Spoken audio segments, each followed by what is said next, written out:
All right, so we've got some really interesting stuff here today. Yeah. It's all about Dr. Sengeh. Dr. David Moinina Sengeh, Yes. and you shared some great material with me on him. Mm-hmm. It looks like it's all kind of focused around his work and how it's all geared to deliver. Yeah, that's a really good way to put it. Yeah. So, the excerpt we're looking at it refers to his approach as like a triple chieftaincy. Okay. And I think that's kind of a neat starting point for us to dig into. Okay, so this triple chieftaincy, Right. we've got minister, facilitator, Yeah. negotiator. Yes. Now, this is not just like 3 different jobs he has, right? No. It's more like, Like, it seems like it's more like all kind of interwoven. absolutely, it's all connected. Yeah. So think of that like the minister part. Okay. That's like setting that main objective, the commitment to deliver. Right. But then you've got to make that actually happen. Yeah. Right? You got to translate that into results. Yeah. And that's where the facilitator and negotiator parts come in. Makes sense. So, like, he's not just saying, Yeah. I'm the minister, I set the goal, and everyone else figures it out. Exactly. Yeah, it's not like a siloed approach. Okay. It's much more proactive. Yeah.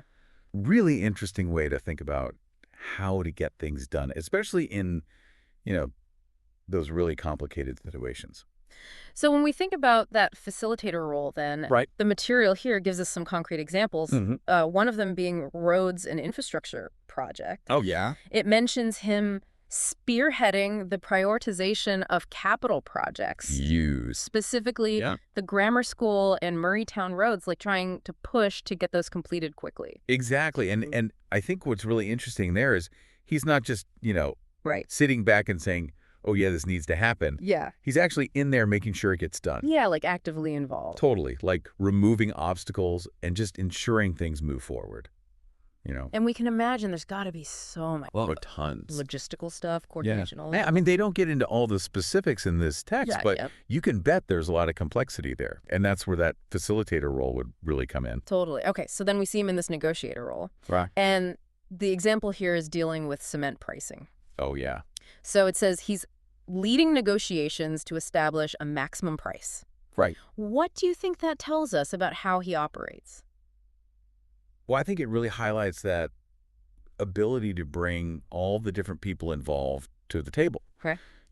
Probably cement producers, consumers, Yeah. government agencies, Yeah. and like working to reach these agreements that actually benefit everyone. So it's not just about like getting the best deal for one side. No, it's got to be fair. Right. It's got to be stable, prevent any kind of instability. It makes me wonder how his understanding of the bigger picture, that minister role, Right, yeah. that overarching deliver objective, Uh-huh. how does that affect the way he negotiates those specifics? You know what I mean? Absolutely, yeah, it's all connected. Okay, so the third area that the material mentions is this revenue mobilization.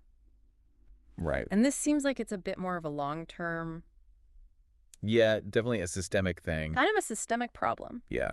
It says he's driving a decade-long pending solution to enhance transparency and efficiency Wow. in government revenue collection. Huge undertaking. Yeah, that's a big one. Yeah, and I think if we connect this back to the overall picture, Okay. it really shows how these different roles are all intertwined, right? So Mhm. as ministry, he might see that need for better revenue collection. Right.